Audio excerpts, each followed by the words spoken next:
بسم الله الرحمن الرحيم.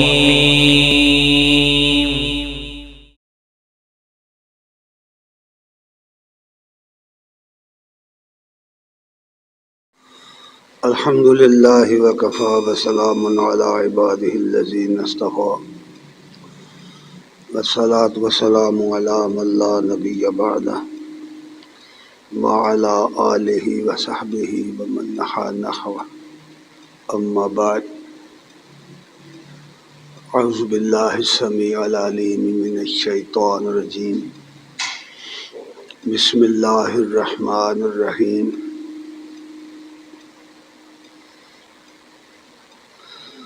أفمن يخلق كمن لا يخلق أفلا تذكرون.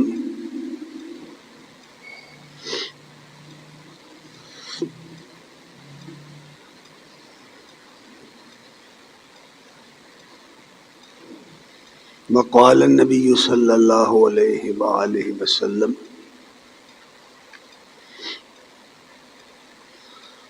أنس بن مالك أنه سمع عمر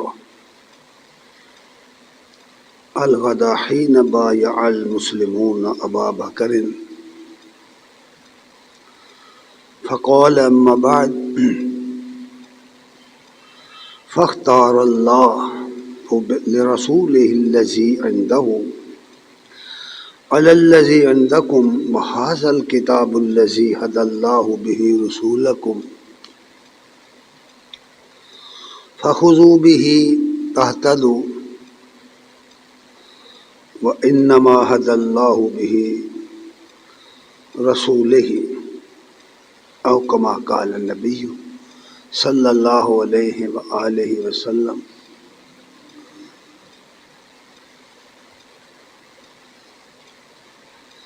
صدق اللہ و مولانا العظیم و صدق رسولہ النبی الکریم ونحن علی ذلک لمن الشاہدین والشاکرین والحمد للہ رب العالمین. السلام علیکم ورحمۃ اللہ وبرکاتہ. ہر قسم کی حمد و ثنا کے لائق اللہ جل شانہ کی ذات کریم ہے،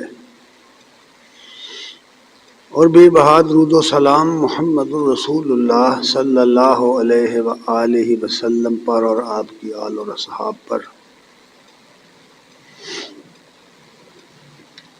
حضرات گرامی قدر،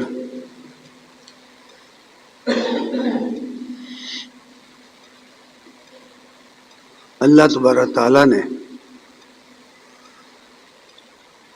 انسانوں کی رہنمائی کے لیے انبیاء علیہ السلام کا سلسلہ شروع فرمایا اور ان پر کتابیں اور صحائف نازل فرمائے، اور یہ سلسلہ نبی کریم صلی اللہ علیہ وسلم پر ختم ہوا اور آپ پر وہ آخری کتاب نازل فرمائی جو قیامت تک انسانوں کی رہنمائی کے لیے کافی ہو گئی. اسلام کے نقطہ نظر سے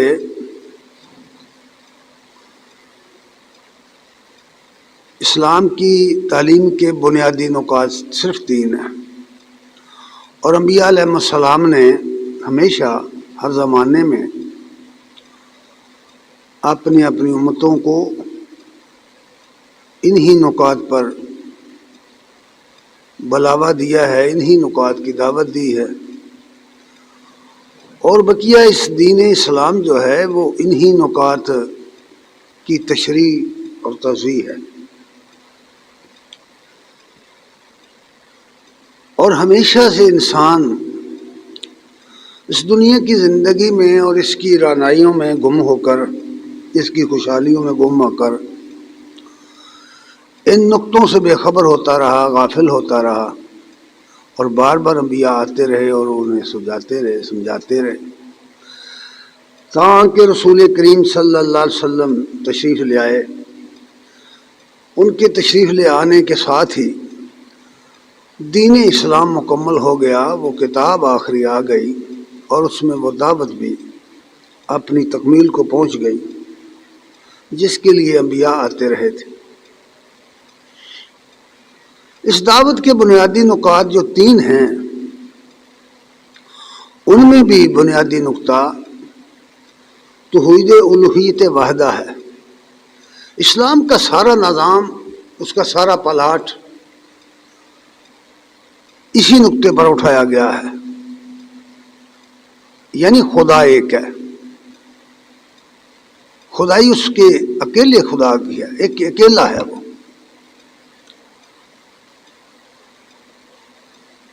یہ ایسا نقطہ ہے جس کو بڑی تفصیل کے ساتھ قرآن میں بیان کیا گیا ہے، بلکہ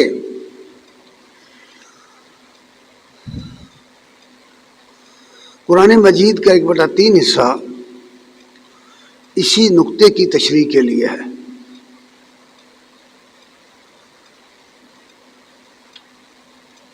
اور قرآن مجید میں سورہ انبیاء کی آیت نمبر 25 میں یہ بات فرما دی کہ یہ وہ نقطہ ہے جس کو تمام انبیاء اپنی اپنی امتوں کو بتاتے رہے، اسی نقطے کی طرف لوگوں کو دعوت دیتے رہے۔ فرمایا وَمَا أَرْسَلْنَا مِن قَبْلِكَ مِن رَّسُولٍ إِلَّا نُوحِي إِلَيْهِ أَنَّهُ لَا إِلَٰهَ إِلَّا أَنَا فَاعْبُدُونِ۔ اے نبی، ہم نے آپ سے پہلے کوئی رسول ایسا نہیں بھیجا مگر ہر ایک کی طرف یہی وحی کی گئی کہ اللہ کے سوا، یعنی میرے سوا، اللہ انا، میرے سوا کوئی الہ نہیں، کوئی خدا نہیں ہے، پس تم میرے بندے بن کر رہو، میری بندگی کرو، فاعبدون، میری بندگی کرو۔ اللہ کے سوا کسی اور کی بندگی کرنا، عبادت کرنا، پرستش کرنا، پوجا پاٹ کرنا، کسی اور کو اللہ کے سوا مدد کے لیے پکارنا، حاجت روائی کے لیے پکارنا، مشکل کشائی کے لیے پکارنا، اللہ کے سوا خواہ کوئی بھی ہو، کتنا بڑا انسان ہو، کوئی فرشتہ ہو، کوئی جن ہو، اس کو شرک کہا گیا ہے۔ توحید الوہیت وحدہ بنیادی نقطہ ہے، اسی پر اسلام کا پلار تیار کیا گیا ہے۔ دوسرا نقطہ رسولوں کی رسالت پر ایمان ہے۔ اللہ تعالیٰ نے اپنے جن برگزیدہ بندوں کو بھیجا، ان کو رسول کہتے ہیں کہ وہ اللہ کا پیغام لے کر آئے، ان کے اوپر وحی آتی تھی،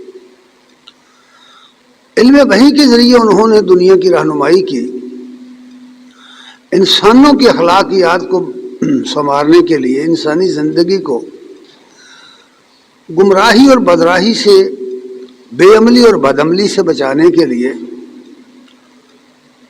اللہ کا پیغام دے کر بھیجا گیا۔ اس لیے یہ بات نبی کریم صلی اللہ علیہ وسلم کو زور دے کر کہی گئی ہے کہ اے نبی، ان لوگوں سے ایک بات کہہ دو کہ اگر تم اپنے رب کی خوشنودی چاہتے ہو، اس کے محبوب بننا چاہتے ہو، اس کی محبت چاہتے ہو، اس کی رضامندی چاہتے ہو، اس کی خوشنودی چاہتے ہو، قل ان کنتم تحبون اللہ فاتبعونی۔ سورہ آل عمران کی آیات نمبر 31-32 ہیں یہ۔ ان سے کہہ دو اگر تم اللہ کو محبوب رکھتے ہو، اللہ کو پسند کرتے ہو، اللہ کا دوست بننا چاہتے ہو، ساتھی بننا چاہتے ہو، فاتبعونی، تم میری اتباع کرو، میرے نقش قدم پر چلو، میرے پیچھے پیچھے چلو۔ اس کا نتیجہ یہ ہوگا کہ یحببکم اللہ، اللہ بھی تم سے محبت کرے گا، اللہ بھی تمہیں محبوب کر رکھ لے گا، اور یہ بھی کہ یغفر لکم ذنوبکم، اور تمہارے قصور تمہیں معاف کر دے گا۔ ظاہر بات ہے کہ دنیا کا کوئی شخص ایسا نہیں ہے جس سے کوئی نہ کوئی قصور نہ ہوتا ہو، کوئی شخص دنیا میں ایسا نہیں ہے۔ انبیاء کی جو زندگی ہے اس کو دیکھنے سے، اس کا مطالعہ کرنے سے بھی پتہ چلتا ہے کہ وہ بھی اللہ کی حفاظت میں تھے، تبھی بچتے تھے۔ انبیاء کے سوا کوئی دنیا کا انسان ایسا نہیں ہے جس سے غلطی نہ ہو، جس سے کوئی قصور سرزد نہ ہو، کوئی ایسا نہیں۔ ہر شخص کے مراتب کے لحاظ سے قصور پر گرفت ہوتی ہے، اس لیے فرمایا گیا ہے کہ یغفر لکم ذنوبکم، تمہارے قصور بھی معاف کر دے گا۔ واللہ غفور الرحیم، اور اللہ بخشنے والا رحم کرنے والا ہے۔ یہ بات فرما کر اگلی بات یہ فرمائی، قل اطیعوا اللہ والرسول، ان سے یہ بھی کہہ دو کہ اللہ اور رسول کی اطاعت کرو۔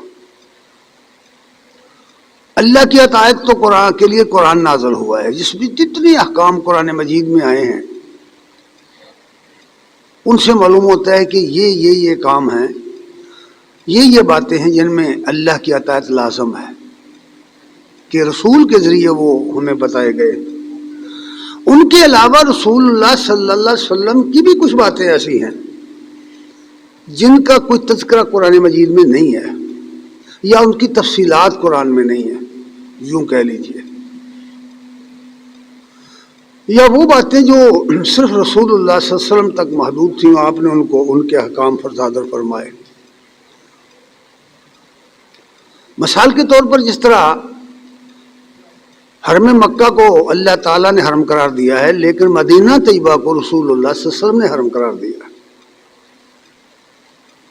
اور مدینہ طیبہ کی حرمت بھی اسی طرح ہے جس طرح حرم پاک کی حرمت قائم ہو گئی۔ اس طرح کے دیگر بہت سے مسائل ہیں، اس لیے فرمایا کہ قل اطیعوا اللہ والرسول، ان سے کہہ دو کہ اطاعت کرو اللہ کی اور رسول کی۔ فَإِن تَوَلَّوْا، پھر اگر یہ پھر جائیں، اللہ کی اطاعت سے پھر جائیں، رسول کی اطاعت سے پھر جائیں، یہ بہت اہم نقطہ ہے، اس پر غور کرو۔ فَإِن تَوَلَّوْا، اگر یہ پھر جائیں، اگر یہ منہ موڑ جائیں اللہ کی اطاعت سے، رسول کی اطاعت سے منہ موڑ جائیں۔ قرآن مجید کی خوبی یہ ہے کہ اگر آپ اس کے ایک ایک لفظ پر رک کے دیکھیں گے تو آپ حیران ہوئیں گے کہ دنیا مفاہیم کی ایک دنیا کھل جائے گی۔ فَإِن تَوَلَّوْا، اگر یہ پھر جائیں، اس کے اوپر جو مضمون بیان ہوا ہے اس پر غور کرو۔ اطاعت الہی سے پھر جائیں، اطاعت رسول سے پھر جائیں، اللہ کی محبت سے پھر جائیں، وہ راستہ جو نبی کریم صلی اللہ علیہ وسلم بتا رہے ہیں اس سے پھر جائیں، تو فرمایا ان اللہ لا يحب الکافرین، تو اللہ تعالیٰ کافروں کو پسند نہیں کرتا، یعنی اس پھر جانے کا نام اللہ نے کفر رکھا ہوا ہے۔ ان اللہ لا يحب الکافرین، اللہ کافروں کو پسند نہیں کرتا، یعنی جو احکام اللہ رسول کی طرف سے آئے انہیں جو شخص نہیں مانتا یا انہیں اختیار نہیں کرتا، تو وہ فرمایا وہ منکر حق ہے، وہ اللہ رسول کو اس نے نہیں سمجھا۔ یہ دوسرا نقطہ ہے جس پر زور دیا گیا ہے قرآن مجید میں۔ رسالت پر ایمان لانے کا جو نقطہ ہے یہ بہت اہم نقطہ ہے، اور اس پر بڑا تفصیل کے ساتھ بیان موجود ہے۔ اور تیسرا نقطہ جو بیان ہوا ہے وہ ایمان بالآخرت ہے۔ دنیا کے جتنے مذاہب ہیں ان کا مطالعہ کر کے دیکھ لو، جزا سزا کا ہر شخص قائل ہے، اعمال کا بدلہ ملے گا، ہر شخص مانتا ہے کہ جو کچھ ہم نے کیا ہے دنیا میں اس کا بدلہ ضرور ملے گا۔ کسی بھی مذہب کا حامل شخص انکار نہیں کر سکتا اس بات کا، بلکہ یہ دنیا کا جتنا نظام ہے، نظام حکومت جس کو کہتے ہیں یا نظام معاشرت جس کو کہتے ہیں، یا عمرانیات کا جو نظام ہے، یہ سارے کا سارا اسی اصول پر ہے کہ جو کرے وہ بھرے، جو کرے گا وہ اس کا بدلہ پائے گا، اچھا کیا تو انعام پائے گا، برا کیا تو بدلہ سزا پائے گا۔ یہ اصول، ایسا اصول پر ساری دنیا چل رہی ہے، لیکن اختلاف یہ ہے کہ یہ کہاں۔ اسلام کہتا ہے کہ یہ بدلہ اس دنیا میں جو کام اس دنیا کے اندر بدلے کے ہیں، اگر کسی نے جرم کیا تو سزا ملے گی اس کو، اس دنیا کے اندر بھی ملے گی. لیکن اگر اس دنیا سے گزر گیا کچھ شخص تو پھر آخرت کے اندر اس کا بدلہ ملے گا. قیامت کے دن دوبارہ اللہ زندہ کرے گا انسانوں کو، اور وہاں ہر انسان کے عقیدہ و مال کے مطابق اس کو بدلہ ملے گا.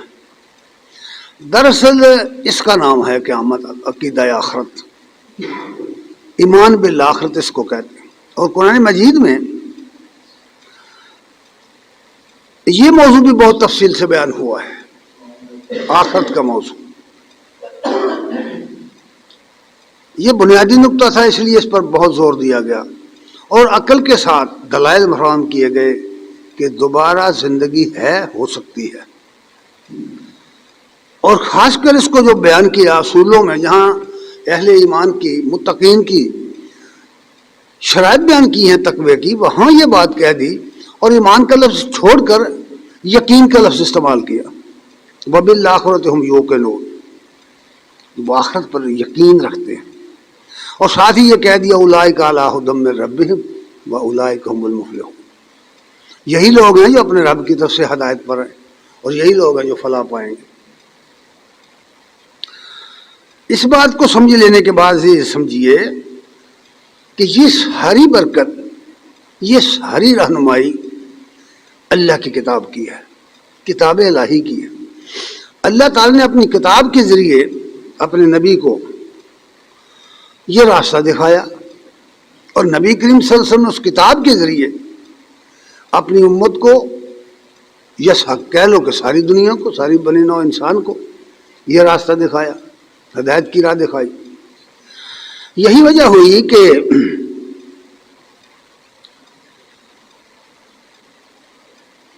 جب نبی صلی اللہ علیہ وسلم اس دنیا سے رخصت ہو گئے، مسلمانوں نے ابو بکر رضی اللہ تعالیٰ عنہ کو خلیفہ منتخب کیا. جس دن ان کی بیعت ہوئی، بیعت کے اگلے دن مسجد میں اجتماع ہو گیا، سب لوگ جمع ہو گئے، تمام صحابہ جمع ہو گئے، مسلمان جمع ہو گئے، اور ابو بکر رضی اللہ تعالیٰ عنہ خطبہ دینے کے لیے آئے. ایک خاص اہتمام کے ساتھ ایک پروگرام جو ہو کیا گیا. انس بن مالک رضی اللہ تعالیٰ عنہ کہتے ہیں کہ جب ابو بکر آئے، خلیفہ آئے، تو ان سے پہلے وہ کہتے ہیں کہ ان سمع عمر الغدا حین بایع المسلمون ابا بکر،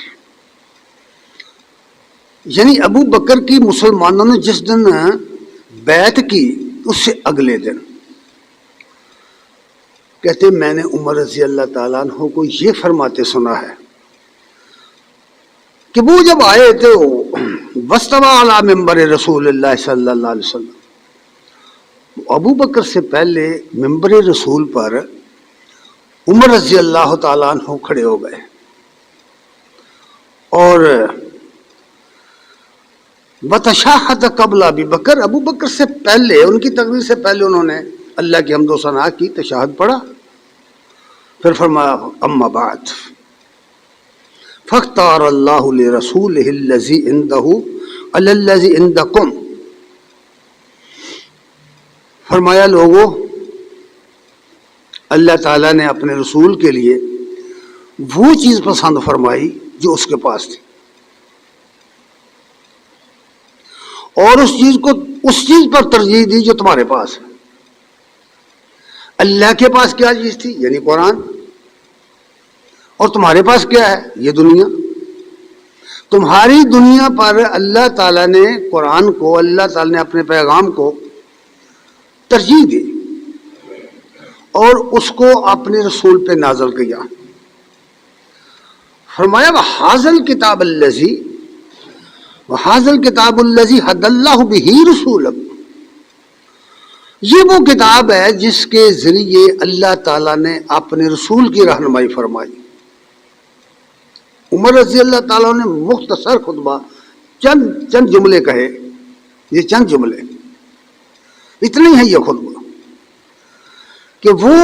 کہ جو چیز اللہ کے پاس تھی تمہاری دنیا کے مقابلے میں، وہ حاصل کتاب الذی ھدی اللہ بہ رسولکم، وہ یہ کتاب ہے یعنی قرآن جس کے ذریعے اس نے اپنے رسول کی رہنمائی فرمائی.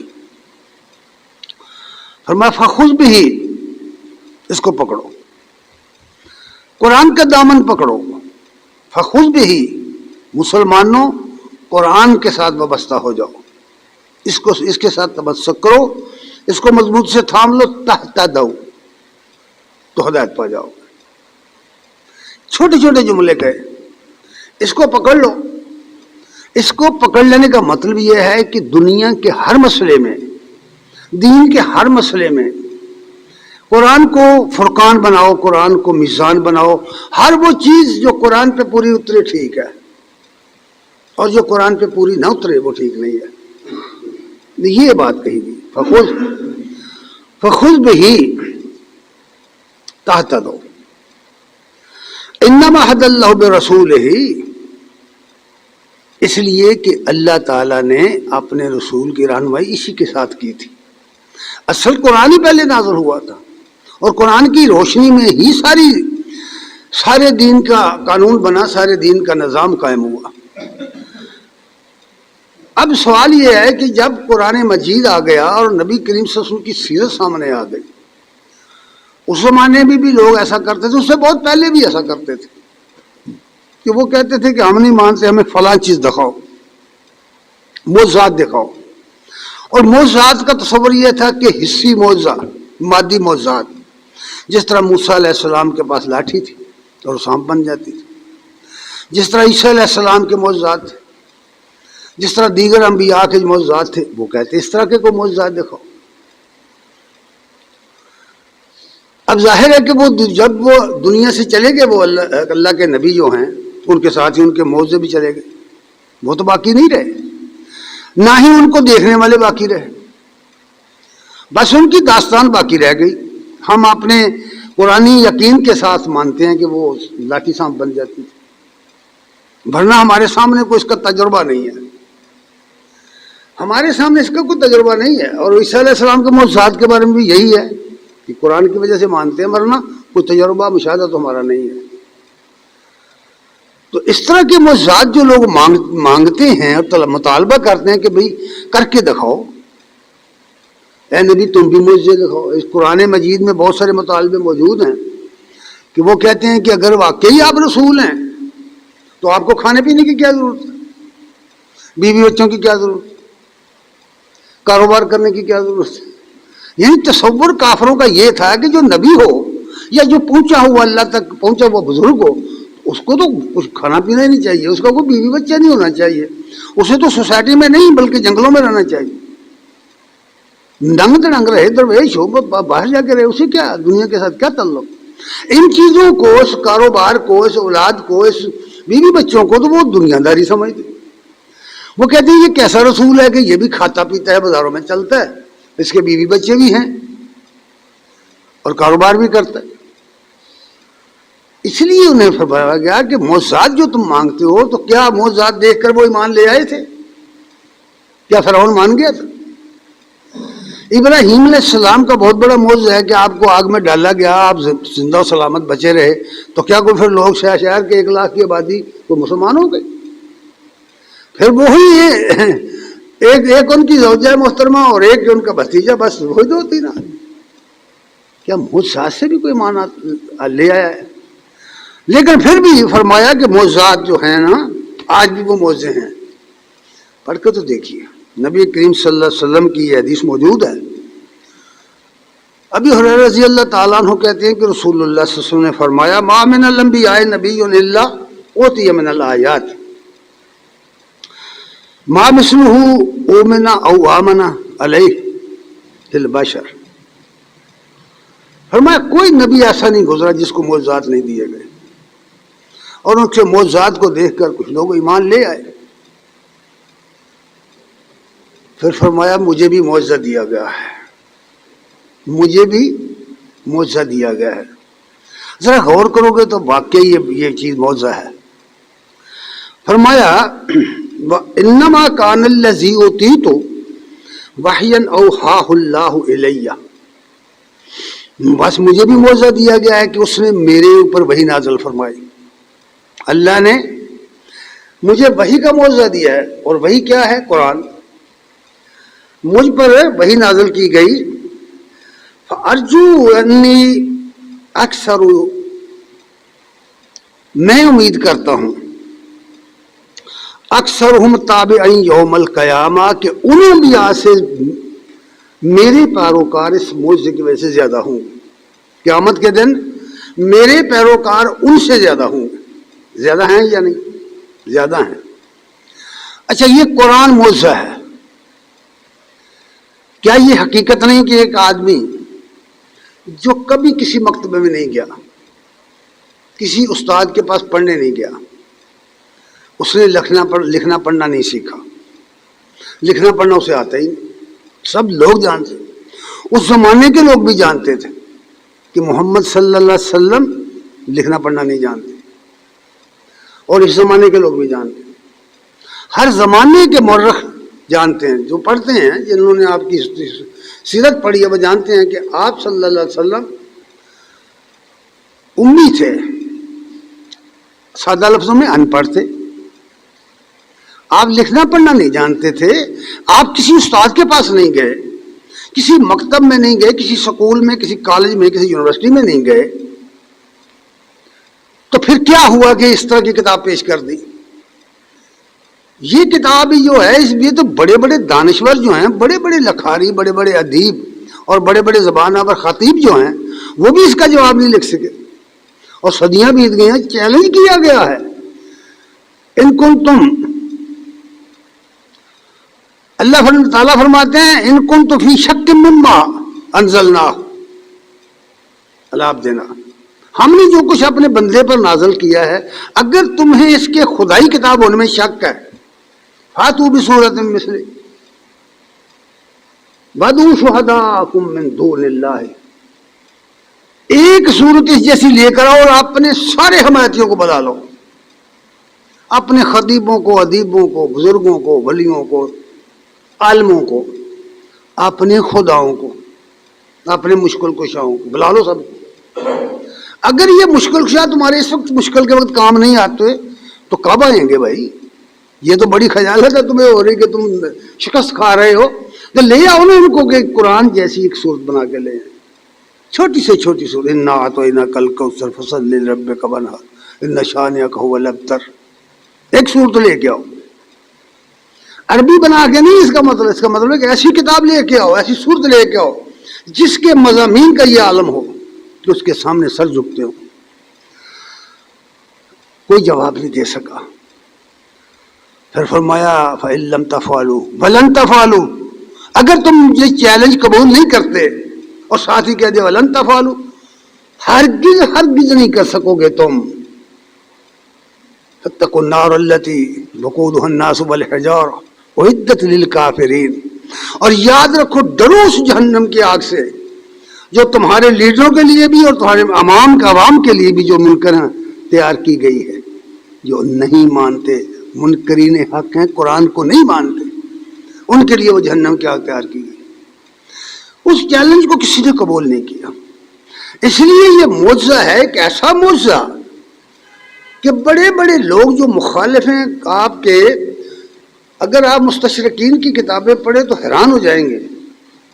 جن لوگوں نے نبی کریم صلی اللہ علیہ وسلم کی سیرت پر یا قرآن پر یا تفسیر پر کچھ لکھا ہے، مسلمانوں پر جنہوں نے کچھ لکھا ہے، وہ خود اقرار کرتے ہیں کہ قرآن ایک ایسی کتاب ہے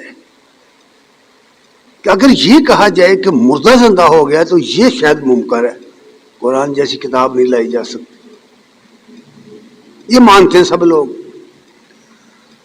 اگرچہ وہ یہ کہتے تھے کہ یہ محمد رسول اللہ صلی اللہ علیہ وسلم کا کلام ہے، لیکن محمد رسول اللہ صلی اللہ علیہ وسلم نے فرمایا کہ یہ اللہ کا کلام ہے. اب جس نے سچا مانا آپ کو، اس نے اس کو اللہ کا کلام مانا. اس حوالے سے فرمایا گیا کہ مجھے جو معجزہ دیا گیا ہے وہ زندہ جاوید معجزہ ہے، قیامت تک زندہ رہے گا، اور قیامت تک یہ چیلنج موجود رہے گا کہ اگر تم نہیں مانتے اس کو خدائی کتاب تو لے کر آؤ، اس جیسی کتاب لے کر آؤ. دنیا میں کروڑہ کتابیں لکھی گئی ہیں، لکھوں خواہ مصنفین پیدا ہوئے، بڑے بڑے قلمکار پیدا ہوئے، کوئی دنیا کا انسان اور کوئی دنیا کا مصنف یہ دعویٰ نہیں کر سکا کہ میں نے جو کتاب لکھی ہے اس کا جواب لکھ دو. کسی نے نہیں کہا، کہہ نہیں سکتا. دنیا میں کوئی کتاب ایسی نہیں ہے کسی انسان کی لکھی ہوئی کہ اس میں کوئی نہ کوئی غلطی نہ ہو ہی نہیں سکتا. انسان ہو اور غلطی نہ کرے، یہ کیسے ہو سکتا؟ اس لیے صرف دنیا میں ایک کتاب ہے اور وہ ہے کہ قرآن، جو معجز نما بن کے آئی ہے، معجز بن کے آئی ہے، عاجز کر دینے والی بن کے آئی، جس کا جواب نہیں لکھا، جس کے مصنف نے ساری دنیا کو چیلنج کر دیا کہ اگر تم اس کو خدائی کتاب نہیں مانتے تو اس جیسی کتاب لے کر آؤ، اس جیسی صورت لے کر آؤ، اس جیسی 10 آیتیں لے کر آؤ.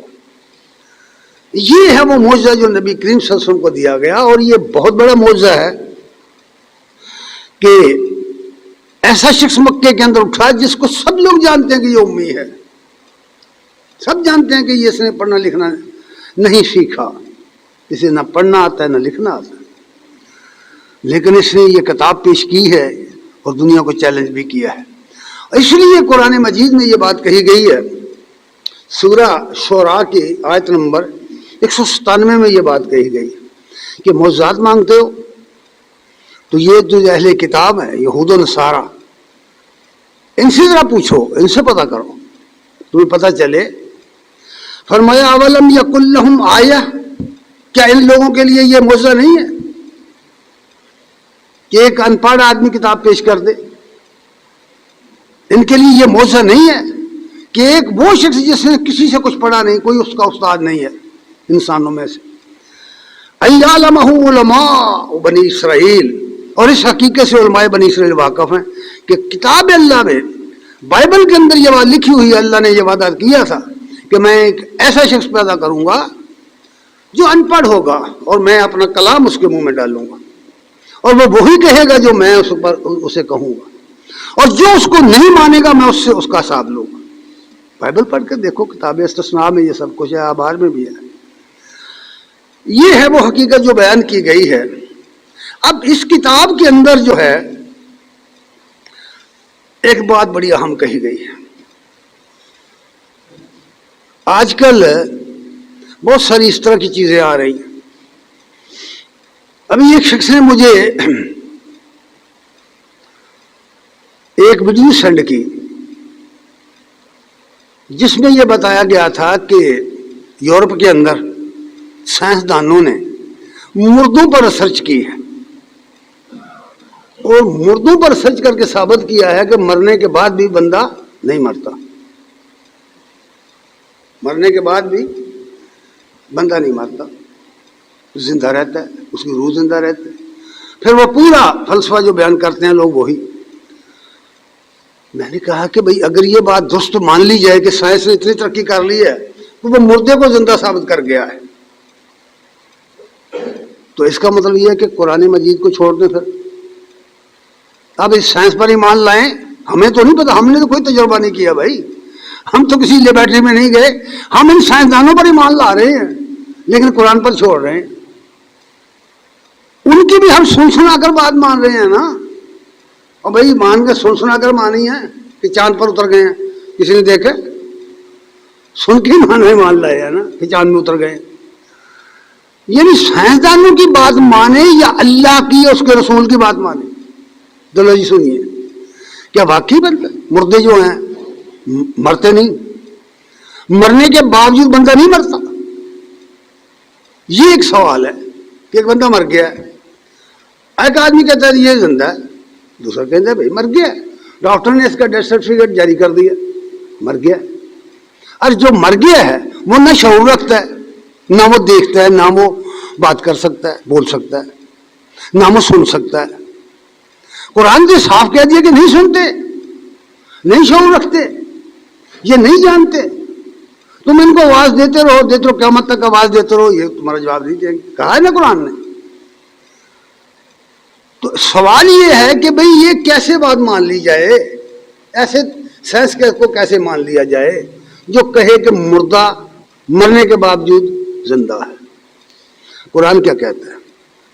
قرآن نے ان مأمور کو امر بالمحال قرار دیا ہوا ہے، یاد رکھیے۔ سورہ رعد کی آیت نمبر 31 میں ایک بات فرمائی ہوئی ہے، فرمایا لو ان قرآنا سیرت بہ الجبال او قطعت بہ الارض او کلم بہ الموتى بل للہ الامر جمیعا۔ مطلب یہ ہے کہ اگر قرآن ایسا ہوتا، ایسا قرآن ہوتا جس کے ذریعے پہاڑ چلنے لگتے، میں لفظی ترجمہ کر رہا ہوں، بعد میں اس کی تشریح کرتا ہوں، جس کے ذریعے پہاڑ چلنے لگتے، جس کے ذریعے زمین پھٹ جاتی، جس کے ذریعے مردے بولنے لگتے، فرمایا نہیں ہوگا۔ اگر قرآن ایسا ہوتا، پھر ایک مطلب یہ ہے کہ یہ قرآن ایسا نہیں ہے، کوئی اور قرآن ہوتا جس کے ذریعے یہ تین کام ہوتے۔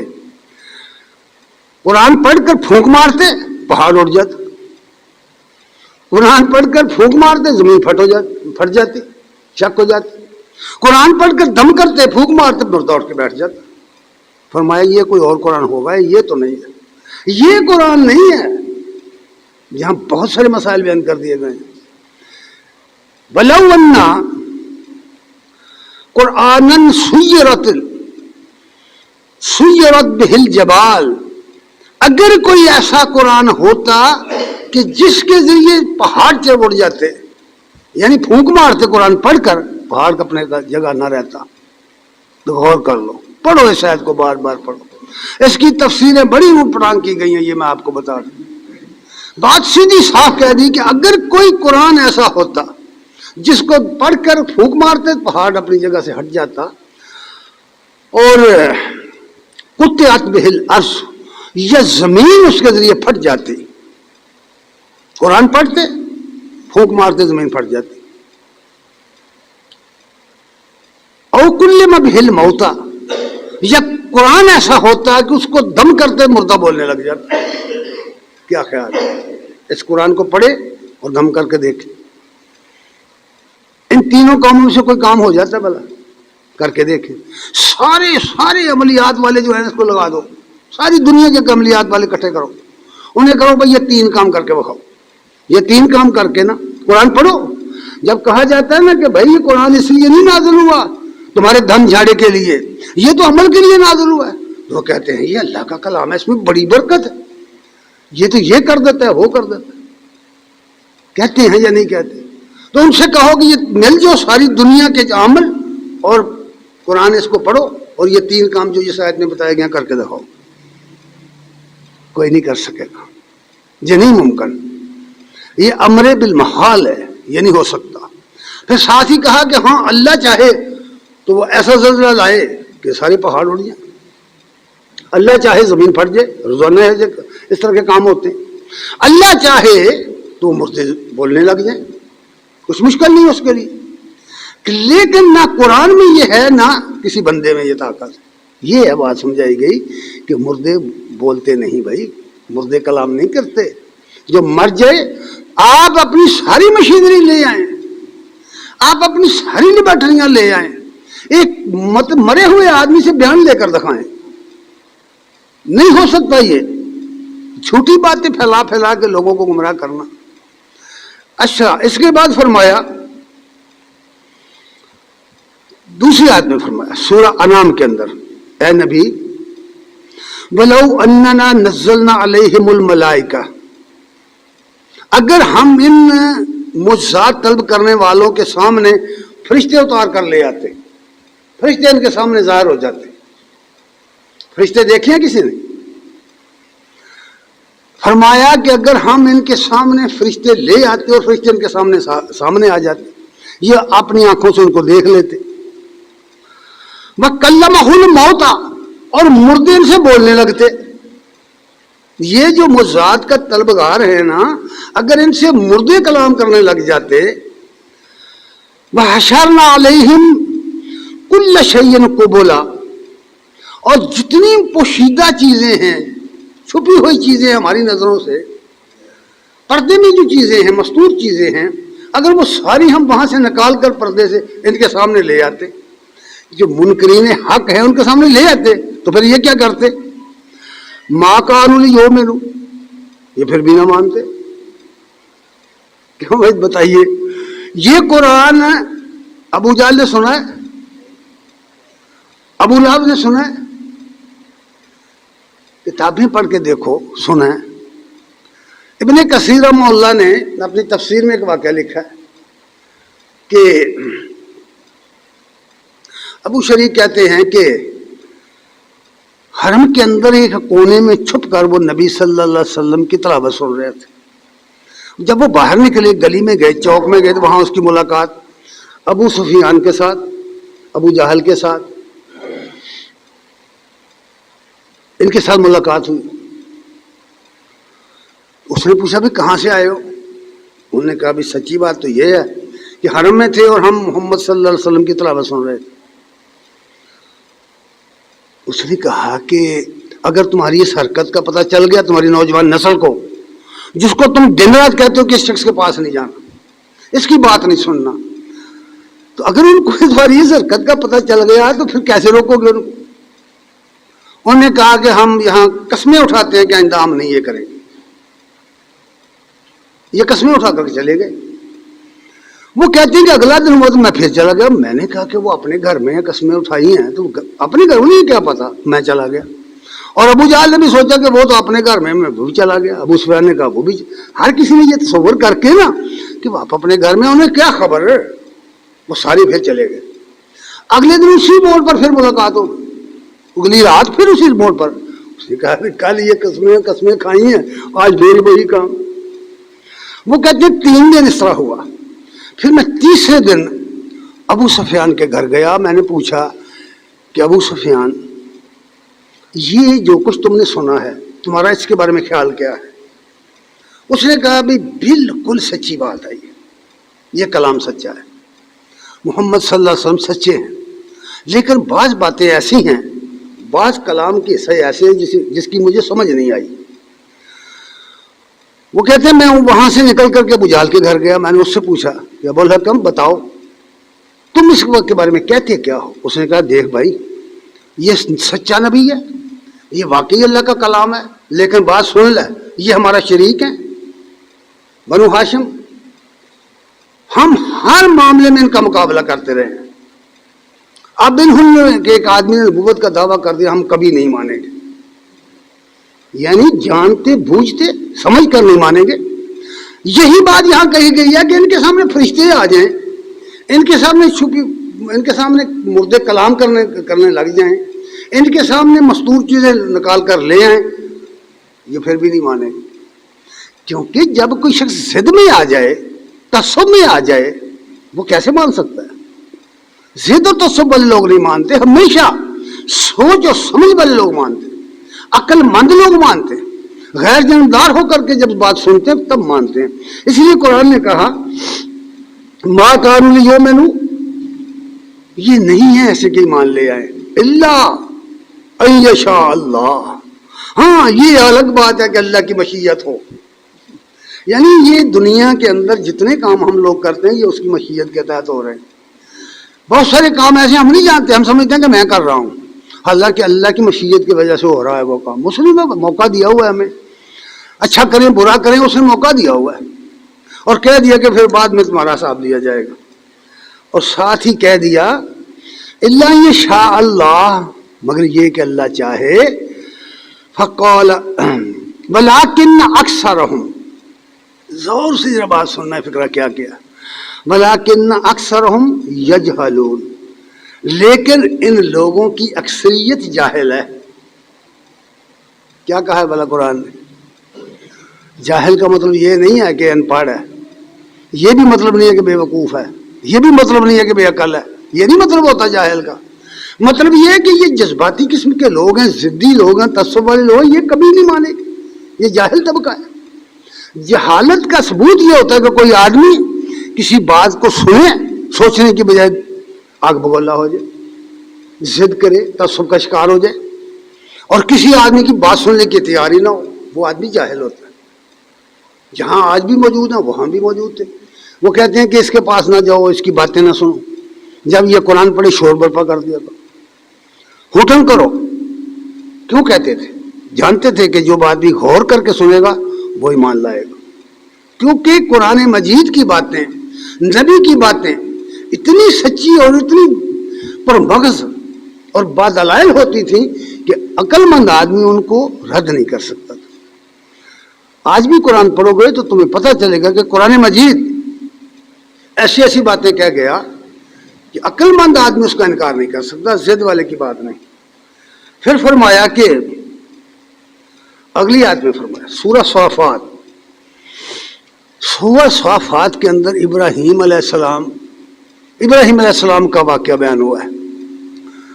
وہ قصہ تو بہت لمبا ہے لیکن ہم شارٹ کر کے چند باتیں بیان کریں گے. ابراہیم علیہ السلام کے پاس اس کی قوم کے لوگ آئے تو انہوں نے کہا کہ ابراہیم چلو آج میلہ ٹھیلا ہے، چلو میلہ دیکھنے چلتے ہیں. انہوں نے کہا بھئی میں بیمار ہوں، میں ٹھیک نہیں، میری صحت نہیں ٹھیک. وہ چلے گئے. لیکن وہ چلے گئے جب تو وہ ابراہیم علیہ السلام نے دیکھا کہ اب یہ بت خانہ خالی ہے، اس کے محافظ بھی چلے گئے ہیں اور راکھوں کے راکھے چلے گئے ہیں نا، جن کو نگران سمجھتے ہیں ان کے بھی اوپر نگران رکھے ہوئے ہیں. بات کی سمجھ آئی کہ نہیں؟ کمال کر دیتی یار ان لوگوں نے. بھائی بتاں کو مشکل حل کرانیاں نے تو انہوں نے رکھے رکھے. کیسی عقل ماری جائے جب کسی آدمی کی. جب وہ دیکھا کہ منظر خالی ہے تو وہ آئے، ابراہیم علیہ السلام آئے. فراغ الی آلہتہم، سورہ صافات کی آیت نمبر 91-92 ہے یہ. فراغ الی آلہتہم، ابراہیم علیہ السلام ان کے مندر میں ان کے مشکل کشاؤں کی طرف آئے، ان کے خداؤں کی طرف آئے. دیکھا تو بتوں کے سامنے بڑی بڑی کھانے، عالی شان کھانے، خوشبو اڑ رہی ہے.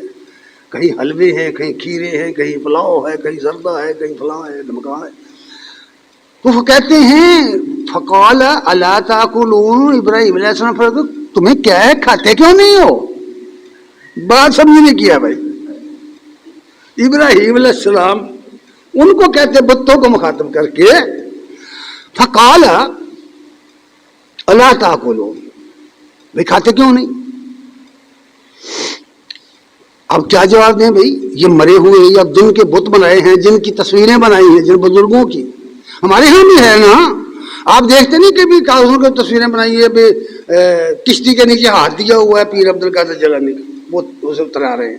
بنائی ہیں اس طرح کی تصویر، بے شمار تصویریں. کسی آستانے پر چلے جائیں آپ، سارے بزرگ جو ہندوستان کے ہیں نا، سارے بڑے بڑے جن کے نام لیے جاتے ان سب کی تصویریں بنائی گئی ہیں. کسی کا کوئی معجزہ، کسی کی کوئی کرامت. وہ فرماتے ہیں وقال الا تاکلون، تم کھاتے کیوں نہیں ہو؟ اب کوئی جواب نہیں. فرماتے ہیں مالکم لا تنطقون، تمہیں کیا یار بولتے کیوں نہیں ہو؟ بول پڑیں گے. فرمایا بھی کھاتے کیوں نہیں؟ کوئی جواب نہیں. پھر کہتے ہیں مالکم لا تنطقون، تمہیں کیا ہے بولتے کیوں نہیں ہو؟ یہ بات بتوں کی ہے نا. آپ کہوں گے بھی یہ تو بتوں کی بات ہے، چلے آپ قبر پر چلے جائیں، آستانوں پہ چلے جائیں جی، وہاں دودھ پیتی ہیں بلیاں، دودھ چڑھاوا چڑھتا ہے، مکھن اور پنیر کھانے نظروں سب کچھ ہوتا ہے کہ نہیں؟ آپ اس بزرگ سے پوچھیں گے بابا جی کھاتے کیوں نہیں؟ پھر اس سے پوچھیں بھی بابا جی جواب کیوں نہیں دیتے؟ ذرا غور تو کرو. بت بنا ہے اس لیے کہ وہ ان کا عقیدہ یہ ہے کہ اس کی روح زندہ ہے اور اس میں سرایت کیے ہوئے. آپ ٹی وی کھول لیں، آپ نیٹ کھول لیں، ہندوستان کے سارے بت دیکھیں دیوی دیوتاؤں کے انسانی شکلوں میں ہیں یا نہیں؟ وہ بتوں کو دودھ سے دھو رہے ہیں. یہ تو اب تو فلمیں آئی ہوئی ہیں اس پر. تو وہ کہتے ہیں کہ بھئی کیا ہے تمہیں بولتے کیوں نہیں؟ پھر انہوں نے وہ کلہاڑا لیا، سب کے ٹکڑے کر دیے، سب توڑ دیے، سب کے سب کو توڑ کر وہ کلہاڑا اس بڑے کے کندھے پہ رکھ دیا، اعلیٰ حضرت کے کندھے پہ رکھ دیا. اب جب وہ لوگ آئے انہوں نے کہا بھائی یہ کیا ہو گیا؟ ہمارے خدا کون مار گیا؟ ہمارے خداؤں کو کون فنا کر گیا، توڑ گیا؟ یہ کسی نے کہا کہ وہی ہے نا وہ نوجوان جو ہے جس کو ابراہیم کہتے، یہ وہی ساری کارستانی اس کی آئی۔ دوسرے نے کہا کہ لاؤ نا ذرا اس کو پنچایت میں لاؤ، پوچھ گچھ کریں اس سے۔ آگے ابراہیم کے پاس آ گئے کہ یہ تم نے کیا کیا۔ اس کا قرآن میں اس کا جو ذکر آیا ہے وہ دیکھیے، سورہ انبیاء کی آیت نمبر 62 تا 65۔ قالوا انت فعلت هذا بآلهتنا یا ابراہیم، کہتے ہیں اے ابراہیم یہ ہمارے مشکل کشاؤں کا حال تو نے کیا ہے ایسا، یہ تو نے ہمارے ان مشکل کشاؤں کے ساتھ کیا ہے۔ ذرا غور کرو، یہاں ایک نقطے کی بات بھی ہے۔ میں اکثر کہتا ہوں کہ یار عجیب و غریب بات ہے کہ جب تراجم پڑھتے ہیں، تفسیریں پڑھتے ہیں، تو ان میں تراجم غلط کیے گئے ہیں، تفسیریں غلط لکھی ہوئی۔ مجھے کوئی جھجک نہیں اس بات پہ کہنے کی۔ وجہ کیا ہے کہ یہ قرآن مجید میں جو رموز و قاف لگے ہوتے ہیں نا، عمومی طور پر تراجم میں اس کا لحاظ نہیں رکھا جاتا۔ ان 3 مقامات پر کہ ابراہیم کے پاس وہ گئے تو انہوں نے کہا میری صحت ٹھیک نہیں، فرمایا فائزہ نظرۃ فی النجوم، انہوں نے ایک نگاہ ڈالی ستاروں پر اور کہا فقال انی سقیم، میں تو میری صحت ٹھیک نہیں۔ اب جن سے کہا میری صحت ٹھیک نہیں وہ تو چلے گئے، انہوں نے تو نہیں کہا کہ تو جھوٹ بولتا ہے، سمجھ آئی؟ لیکن یہ صدیوں بعد آنے والے مفسرین کہتے ہیں جھوٹ بولا تھا، ابراہیم نے جھوٹ بولا تھا۔ بخاری میں لکھا ہے، مسلم میں لکھا ہے، بھائی ترمذی میں لکھا ہے کہ ابراہیم علیہ السلام نے 3 جھوٹ بولے۔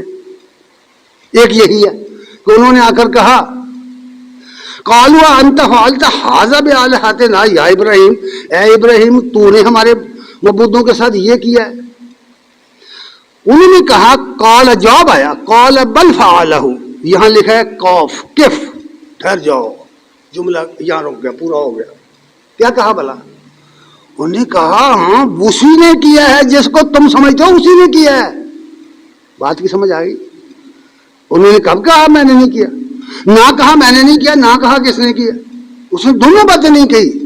انہوں نے کہا کہ بھئی اسی نے کیا ہے، یہ کام اسی نے کیا ہے۔ کس نے؟ جس کا تم نام لگا رہے ہو۔ لیکن مشرک کو عقل بہت کم ہوتی ہے، انہیں سمجھ نہیں آئی، اس لیے فرماتے ہیں یہ بات جملہ کہہ کے وقف کیا ہے قرآن نے، یہاں وقف لگایا ہے، رک جاؤ۔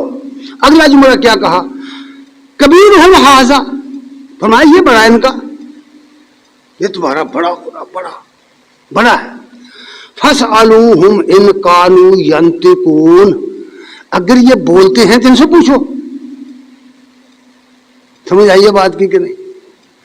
کسی باہر کہاں چل تلاش کرتے پھرتے ہو اس کو توڑنے والا، ان سے کوئی نہیں پوچھ رہے تھے کہ تجھے کون توڑ گیا ہے، ان سے پوچھ لو۔ فرمایا کہ کبیرہم ھذا، یہ ہے بڑا، فاسألوہم ان کانوا ینطقون، ان سے پوچھ لو یہ ان کا بڑا ہے، اگر یہ بولتے ہیں تو ان سے پوچھ لو۔ اگر کوئی شخص قبر کی بے حرمتی کر دے، قبر کے اوپر ڈالی ہوئی چادر اٹھار کر لے جائے تو لاؤ بھائی کھوجی لاؤ، چادر کون اٹھار کے لے گیا؟ بھائی ایسا ہوتا ہے کہ نہیں؟ کھوجی لانے کی کیا ضرورت ہے بھائی؟ بزرگوں سے پوچھ لو کون لے گیا۔ کیا خیال ہے؟ غور کرو، سوچو، یہ مذاق کی بات نہیں کر رہا۔ ہمارے ہاں یہ سب واقعہ ہوا ہے کہ ایک دربار سے چادر چوری ہو گئی، وہ کھوجی لے کر آئے، وہ کھلا نکالتے کھوج دیکھتے دیکھتے ہمارے گاؤں میں آ گئے۔ آگے سے ایک آدمی انہیں ملا، واقف تھا، اس نے کہا بھائی فلاں کدھر پھر رہے ہو؟ اس نے کہا یہ جو ہے نا حضرت صاحب کے قبر سے کوئی چادر اتار کر لے گیا۔ اس نے کہا کہ کدھر پھرتے ہو، اس کو پوچھ لو کہ کون لے گیا۔ اس نے کہا ہو سا وہ جنگی جھٹکا بندہ جو نے کہا سبھا حاجی گل تے تیری ٹھیک ہے، ان پوچھ لینا چاہیے کی پوچھے تو کی دسے بابے اور کی دس کوئی عقل نو ہاتھ مارو، کی ہو گیا جی؟ آخر سن دے نے بزرگ، اگر مردے سن دے نے، مردے آخر بول دے نے، اور جب مرو کو گل عقل دی کرو۔ پھر فرمایا اللہ تعالیٰ نے، اللہ فرماندے نے کہ جدو انہوں نے یہ کیا نا ابراہیم علیہ السلام نے، انہوں نے پوچھ لو، یہ بول دیں تو پوچھ لو۔ ہوں یار ضمیر تو بندے دا ہے نا، اور ضمیر ہے ہر بندے دے سینے چ۔ قرآن نے اس کو بیان کیا، فَرَجَعُوا إِلَىٰ أَنفُسِهِمْ، اور پلٹے اپنے اندر، ماری چاہتے اپنے من میں دیکھا، اپنے جی کی طرف پلٹے، اپنے من میں پلٹے، فقالوا انکم انتم الظالمون، پھر اپنے آپ سے مخاطب ہو کر کہ ہے تو تم ظالم، یہ سچا ہے تم ظالم، اپنے آپ کے اندر ہی اندر۔ لوگ زبان سے اقرار نہیں کرتے، نہیں مانتے، لیکن اندر سے مانتے ہوتے ہیں کہ سچا ہے، یقین مانیے یہ حقیقت ہے۔ اسی وقت رجعوا الی انفسہم، وہ پلٹے اپنے من کی طرف اور بولے اپنے آپ سے مخاطب ہو کر کے کہا فقالوا انکم انتم الظالمون، تم ظالم ہو۔ ابراہیم سچا ہے۔ پھر کیا ہوا؟ ثم نکسوا علی رؤوسہم، پھر آگے زد میں پھر پلٹے سروں کے بل، یعنی الٹے ہو گئے۔ ایسا ہی ہوتا ہے نا، زد میں آیا میں نہیں مانتا، نہیں مانوں گا، اس طرح ہے یا نہیں ہے؟ دلائل سامنے آ گئے، ہر چیز سامنے آ گئی، انہیں نہیں مانتے۔ ہمارے بزرگ نہیں کہتے، نہیں مانتے۔ کہا ثم نکسوا علی رؤوسہم، اپنے ضد میں آئے، ضد میں آ کر کہا کیا؟ قول ابراہیم کی تصدیق کر رہے ہیں۔ کیا کیا؟ قرآن کے الفاظ ہیں یہ، قرآن مجید کہتا ہے قد علمت ما ہؤلاء ینطقون، اے ابراہیم تو جانتا ہے یہ نہیں بولتے۔ بتاؤ بھائی، اے ابراہیم تو جانتا ہے یہ نہیں بولتے، کیوں بھائی؟ ٹھیک ہے، اس کو کہتے ہیں جادو وہ جو سر چڑھ کر بولے، جادو وہ جو سر چڑھ کے بولے۔ آج کسی بزرگ کو بھی قبر پر چلے جاؤ تو وہ کہیں گے کہ یہ بھی بزرگ وصال کر چکے ہیں، بھلا یہ بولتے ہیں، یہ کوئی سنتے ہیں بولتے ہیں، ان کی روحیں آتی ہیں اور روحیں ہمارے کام کرتی ہیں وغیرہ وغیرہ، تو کوسلے بنائے ہوئے۔ تو وہ کہتے ہیں کہ تو جانتا ہے لقد علمت ما ہؤلاء ینطقون، اے ابراہیم تم جانتے ہو کہ یہ نہیں بولتے۔ جواب کیا دیتے ہیں؟ ابراہیم نے فرمایا قول ابراہیم، اللہ نے یہ قول ابراہیم کا نازل فرمایا۔ قول ابراہیم علیہ السلام نے فرمایا افتعبدون من دون اللہ، جب یہ بولتے بھی نہیں، سنتے بھی نہیں، کچھ کرتے بھی نہیں، اپنے آپ کو بچاتے بھی نہیں، تو پھر اللہ کو چھوڑ کر کیوں ان کی غلامی کرتے ہو؟ معقول بات ہے نا۔ مالا ینفعکم شیئا ولا یضرکم، جو تمہارا کچھ بگاڑ بھی نہیں سکتے، تمہیں نفع بھی نہیں دے سکتے، پھر کیوں اللہ کو چھوڑ کر ان کو مانتے ہو؟ یہ بتاؤ، جواب دو۔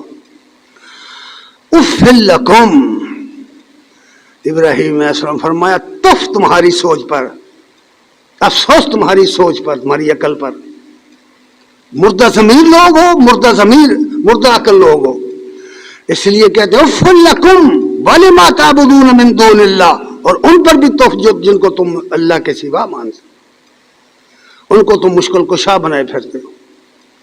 اور ساتھ فرمایا افلا تعقلون، تمہارے اندر عقل کی کوئی چیز نہیں ہے، افلا تعقلون، تمہیں عقل نہیں ہے، تم سوچتے نہیں ہو، عقل نہیں رکھتے، اور کیا نبینے میں اندھے اور سجاکھے میں فرق نہیں کرتے، بینے اور نابینے کے فرق کو نہیں جانتے، ٹھنڈی چھاؤں اور گرمی کو نہیں جانتے، مردے اور زندے کو برابر ہیں، برابر نہیں جانتے تم لوگ۔ یہ ہے وہ بات جو کہی قرآن نے۔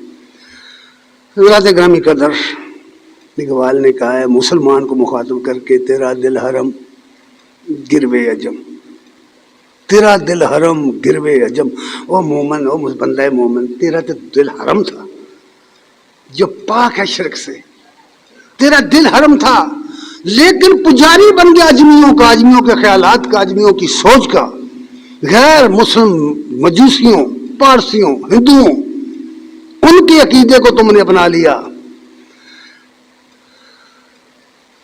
تیرا دل حرم گروے عجم، تیرا دین خریدا ہے کافری۔